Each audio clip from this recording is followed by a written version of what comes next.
यहाँ की बेटी हूँ, यहाँ की बहू। पाकिस्तान मुझे मतलब वो आना वो मेरे लिए मतलब पराया देश बन चुका है। अगर एक झूठ बोलूँगी तो 100 झूठ बोलने पड़ेंगे। तो मैंने जो सच था वो बोला है।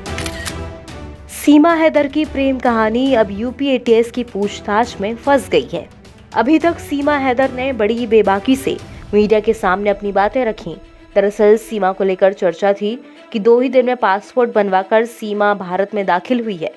8 मई को पासपोर्ट बनने और 10 मई को भारत आने की बात को सीमा ने झूठा करार दिया। कहा कि झूठ कहा जा रहा है, पासपोर्ट पहले का था, पहला वीजा, दूसरा वीजा, हर चीज लीगल थी।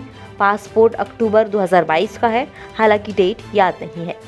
सचिन की प्रेमिका ने कहा कि मैंने कभी कुछ भी झूठ नहीं कहा, क्योंकि सच पर मुझे विश्वास है, सच में ताकत होती है, आगे सब सही होगा, ऐसा मेरा भरोसा है।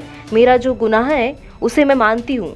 6 पासपोर्ट होने के सवाल पर सीमा ने कहा उसमें 4 पासपोर्ट बच्चों के हैं। उसके एक पासपोर्ट में सरनेम नहीं था, इस वजह से नेपाल से वीजा नहीं मिला था, तभी उसने दोबारा पासपोर्ट बनवाया था। इन सब से तर सीमा हैदर ने चल रही खबरों पर ऐतराज जताया। उसने कहा कि मेरे पापा को मेरा बॉयफ्रेंड ना कहा जाए, भाई को मेरा पति बताया जा रहा है, इतना ही नहीं और ना जाने किसको क्या क्या बना दिया। ये बहुत गलत है, इस वजह से मैं मीडिया के सामने नहीं आना चाहती थी। मेरे बारे में बहुत गलत बोला जा रहा है। मेरी रिक्वेस्ट है कि मेरे बाप को बाप रहने दे, बॉयफ्रेंड ना बनाए, भाई को भाई ही रहने दे। मैं वापस नहीं जा सकती, वहाँ मेरे लिए बुरी मौत इंतज़ार कर रही है।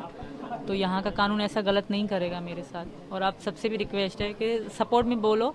जिस तरह गलत गलत बोल रहे हो, भाई को बॉयफ्रेंड, बाप को बॉयफ्रेंड, इस तरह मत बोलो। हमारी भी इज्जत है, आत्मसम्मान है।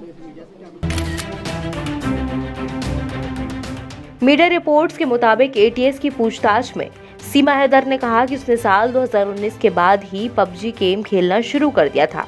तब बातों बातों में हिंदी भाषा बोलनी सीख ली, क्योंकि भारत के पढ़े लिखे लड़कों संग वो पबजी खेलती थी। सूत्रों का कहना है कि एटीएस ने जब सीमा हैदर से पूछा कि अर्थ, अनर्थ, शरण जैसे शब्द बोलने कैसे सीखे और उच्चारण बिल्कुल सटीक कैसे, और ये किसी उत्तर भारतीय की तरह कैसे सीखा, तो जवाब में सीमा ने फिर वही दोहराया कि सचिन से ही उसने यहाँ की भाषा सीखी है।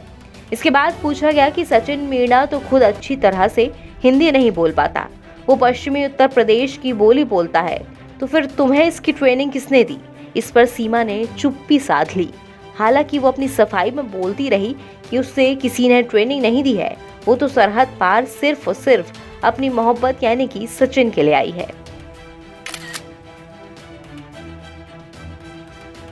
एटीएस सूत्रों की माने तो सीमा ने अब तक की पूछताछ में एटीएस के सारे सवालों के जवाब बेबाकी से दिए हैं, ठीक उसी तरह जैसे वो अभी तक मीडिया से खुलकर बात करती रही है।